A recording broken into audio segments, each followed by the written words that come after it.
Welcome back, everybody. Last time, um, a lot was squeezed into a relatively short chapter. Sigurd was Singularity, Jean was killed in another anticlimactic fashion. Viola's alive, Dark Adam exists. And while it'd be tempting to go to the final chapter and maybe see if any of that gets wrapped up at all, we'll do a Remnant instead. Because why not? Alrighty, we're in the Chaos Rift, and we have a demon to fight, and it's Mitch! Hey there, buddy!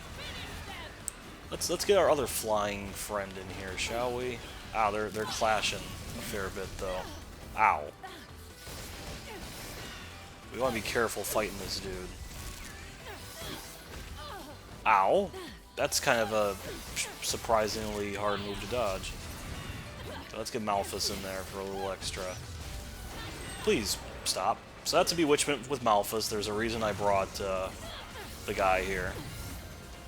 We watch out for a big old beam attack.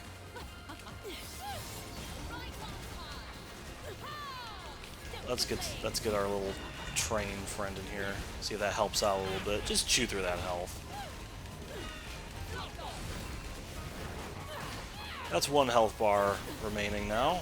Ow. Let's just get you in here again.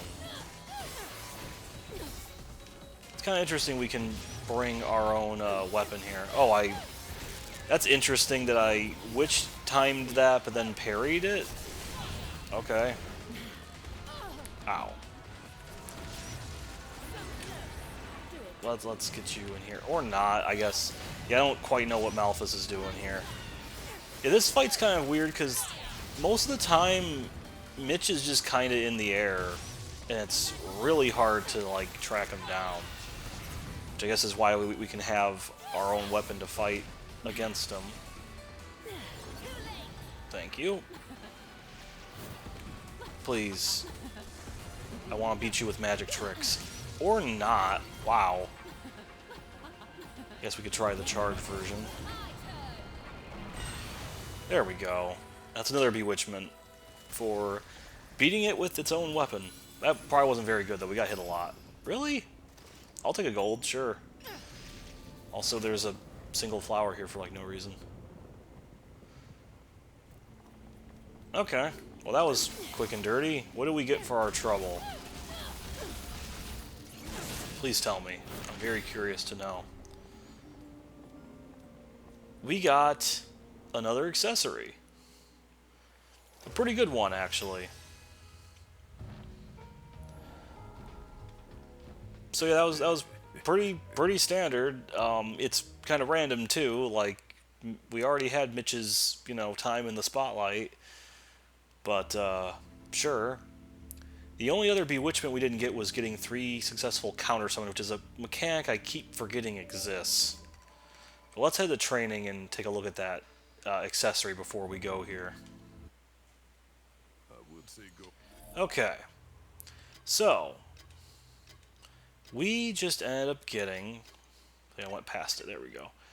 We just ended up getting the Earring of Time. If we take a look at the effect this has, it extends the witch time duration. So that's pretty nice. You have more time to mess around in the frozen time. Obviously, the better your timing, the better it goes. This also would probably help out Viola with her own kind of abysmal witch time. I don't remember if you are forced to use specific accessories in her witch time damage only missions though, because that might prevent you from doing stuff. If we read the little lore entry for it, I guess.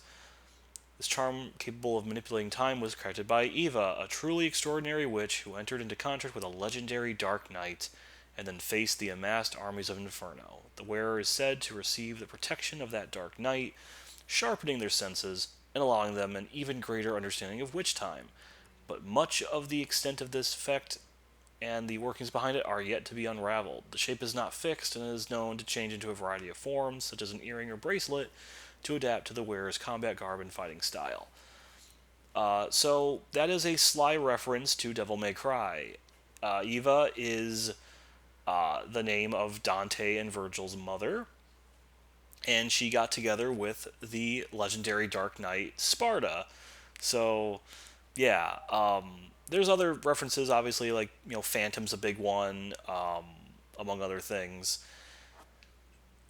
Depending on what you want to do, actually, I want to equip that.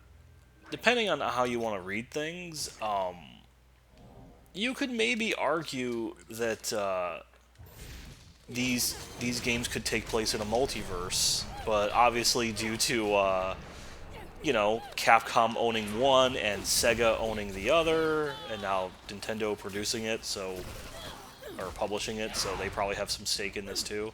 You're probably never gonna get an official crossover, so that's still a neat little reference though. And the Earring of Time's a pretty good accessory, locked behind one of the last of these remnants in the game, but not the last one actually, believe it or not. But yeah, that's a neat little reward for our trouble. And another short and sweet remnant. So next time the finale is upon us, that's likely going to be a pretty beefy episode as well. So consider this the calm before the storm. I'll see you next time.